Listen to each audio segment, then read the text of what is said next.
Ako ny fiarovam-pirenena. Fandarana manokana ho an'ny Ministeran'ny Fiarovam-pirenena. Ako ny fiarovam-pirenena.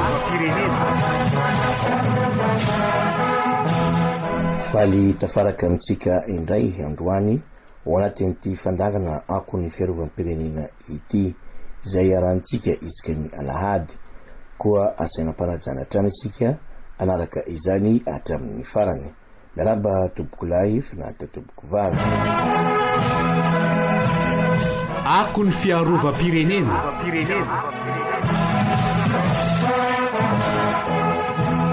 Ny sekoly manofana ho manamboninahitra na ny akmila indray no resantsika anio, ka ny komandiny ny sekoly ny General Picklas Demostène no itafantsika anazava ireo sotavana ibeazana ao amin'ity sekoly manofana manamboninahitra ao Antsirabe ity. Raha tantaran'ity sekoly ity no resana dia ny taona 1970 no nijerony ny Akademia Miaramila ary ka ny didim-panjakana naharina fa 1970 tsipika 20 ny 10 Mey 1970. Ny voalohany volana Oktobra 1970 no nanolorana ny fanevan'ny sekoly izay mirakitra ny teny filamatry ny sekoly dia hoan'ny tanindrazana. Ny voalohany volana Janoary 1770 no niditra tao amin'ny Akademia Miaramila ny mpianatra ho manamboninahitra andiny voalohany, nisalotra ny anarana aina, ka ny chef de bataillon Grenchenko Jean no commande sekoly voalohany ary commanda Samuel Claude James no malagasy voalohany ny commande ny sekoly ny taona 1770. Nanomboka nandray teratany vahiny ny sekoly teo amin'ny andiny fahatelo, ka taorin'izay dia nandefa mpianatra niofa tao amin'ny akmila ny firenena maro toy Mali, Togo, Gabon, Senegal, Burkina Faso, Congo, Chad, Niger ary Comore. Anisany nanaraka fifana tao amin'ity sekoly ity i Thomas Sankara sy Ibrahim Bar. Ny 12 Janoary no andro natokana ho an'ny manamboninahitra ary marina amin'ny fomba nitiketrika ao amin'ny sekoly izany. Anisan'ny mampiavaka ny andro 12 Janoary ny fandraisan'ny mpianatra ho manamboninahitra zany indrindra ny fibaikona. Tany amin'ny taona 70 dia nandray mpianatra manana maripaizina baccalauréat no niofana tao amin'ny Akademia Miaramila voalohany anaovan'ny fanampom-pirenena, ka ireo ny antsoina hoe manamboninahitra fiandry. Tamin'ny taona 2010 no nandray mpianatra ho manamboninahitra vehivavy voalohany ny akmila izay misy 2 izy ireo tamin'izany ary mitohy hatramin'izao. Ny taona 2010 kosa dia nandray vehivavy teratany vahiny Gabony voalohany ny sekoly. Hatramin'ny volana Janoary teo dia manodidina ny 4,000 ny manamboninahitra navoakan'ny Akademia Miaramila, ka ny 950 amin'izy ireo dia vehivavy avokoa ary ny 450 teratany vahiny afrikanina. Inona kosa ny fianarana atao ary maharitra 7 taona ny faharetan'ny fianarana. Manazava ny komandin'ny sekoly manofana manamboninahitra na ny akmila ny General Picklas Demostène. Ny fianarana zay atao dia fanovizana fianarana avy amin'ny ambaratonga ambony ary manana bac plus 2 zany ny ankizy dia mianatra 3 taona dia mivoaka ho manamboninahitra, zay le promotion directe. Na koa manana spécialité ananany avy any amin'ny toerana misy azy izy no miditra ato amin'ny Akademia Miaramila manao ny peloton spécial na ny PFMCS, peloton de formation militaire de cadre spécialiste. Zay indray zany mila manana diplôma feno avy amin'ny ambaratonga ambony dia miankina amin'izay mety filan'ny filohandaina ny tafika na ny gendarmerie. Izay no afantaranao izao ny isan'ny toerana andraisana azy sy dia ny fahatelo moa misy ny PIA na ny peloton interarme izay efa manamboninahitra atao anivon'ny filohandaina na eo amin'ny gendarmerie na atao amin'ny tafika. Izay no manao concours ka manana bac farafambaniny dia mianatra mandritra ny 2 taona. Ny PS moa zany herintaona. Ny fianarana moa zany azo atao hoe mizara 3 lehibe amin'ny ankapobeny.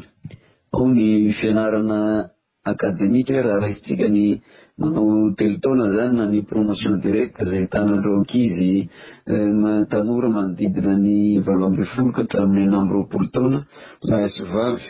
De misy fianarana akademika zay tsy maintsy ataony zay saika itovizana amin'ny sekoly ambony rehetra. Ankoatran'izany misy ny fianarana teknika no ampianarana azy mifehy ny manodidina ny fitaovam-piadina sy ny fitaovana samihafa zay mety ho ampiasaina atao anivon'ny tafika indrindra moa ary anivon'ny gendarmerie koa. Ao ihany koa no ianarana ny resaka tactique de combat, ny fahaizana mitarika andia miaramila hiatrika ady anankiray arakaraka ny mission na ny paiko zay ho amena azy. Fahatelo am'le fizarana telo resahako teo de misy ny fianarana fototra. Ao anatin'ny fianarana fototra misy ny fetano antsoina azy na ny formation élémentaire technique de toutes armes. Anatin'izay fianarana fototra zay ny fitaizana, ary ny fitaizana moa karazana sedra manokana zay misy sy tsy maintsy atao eto amin'ny akademia miaramila zay vao ekena ho isan'ny mpianatra ho manambona azy. Toy ny sekoly rehetra dia manana soatoavina manokana ny akademia miaramila Antsirabe.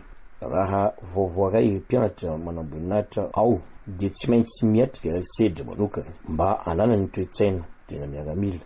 Ny komandin'ny Akmil ny General Piclas de Mostany. Sedra na ny fitaizana io zany misy amin'ny alina de misy amin'ny atoandro. Karazana épreuve zay tsy maintsy lalovan'ny mpianatra anankiray zany raha miditra ato amin'ny akademia miaramila. Misy ny karazana épreuve samihafa anatin'izany amin'ny alina izany, ohatran'izay koa amin'ny atoandro. Entina zany izy io analana ny sakatsakana rehetra na ny tantsana rehetra zay tsy de ilaina loatra aty amin'ny tafika. Entina zany mba nadiovana tanteraka ilay tanora miala avy eo amin'ny fiainana sivily ho amin'ny fiainana miaramila. Nentina koa zany izy io mba hijerevana ny fahaiza-manaony, ny fahefany, ny tanjany, ny fahavonona ara-tsaina na ara-batana, ahafahany miatrika ny asa sy ny baiko samihafa zay hitondrana azy rapitsofakapitra. Ary zany rehetrarehetra zany ao anatin'ny fitiavan-tanindrazana no anatanterahana azy. Ny amin'ny atoandro moa misy an'ilay hoe fetany resahana teo igny sady manao an'ilay formation miaramila azy sy ny fianarana fototra miaramila. De amin'ny alina zany manao an'ity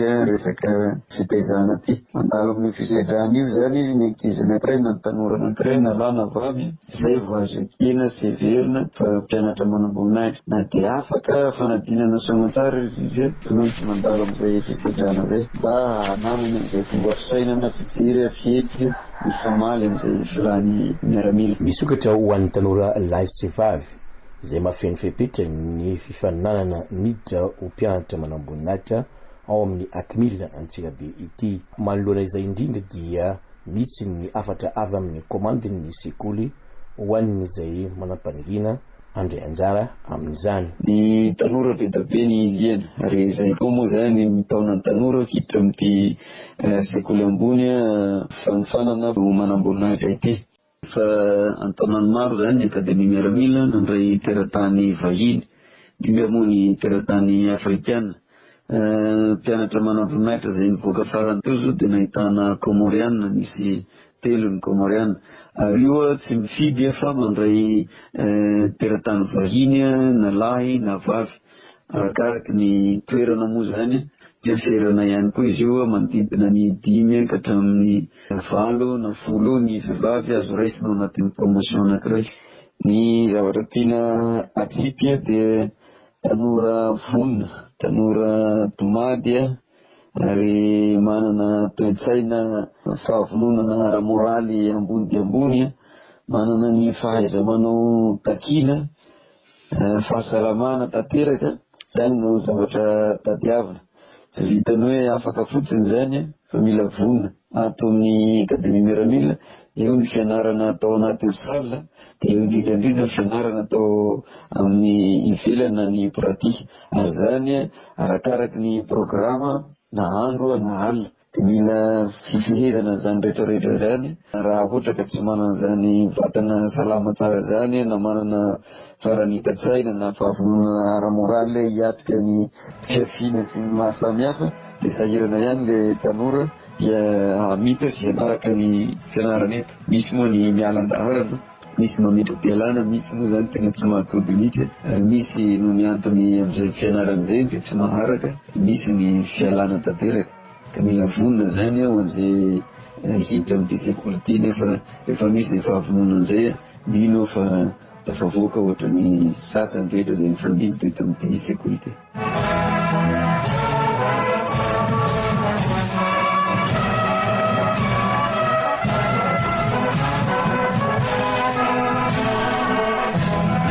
no mamarina ny fiarantsika androany misaotra nareo ny haino amin'ny herina ny toy zao indray veloma tompy.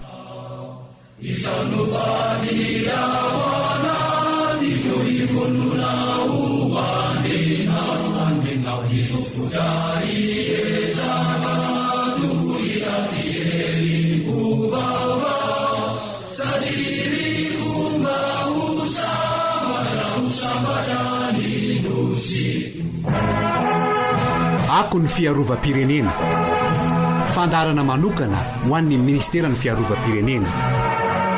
Ako ny fiarovam-pirenena.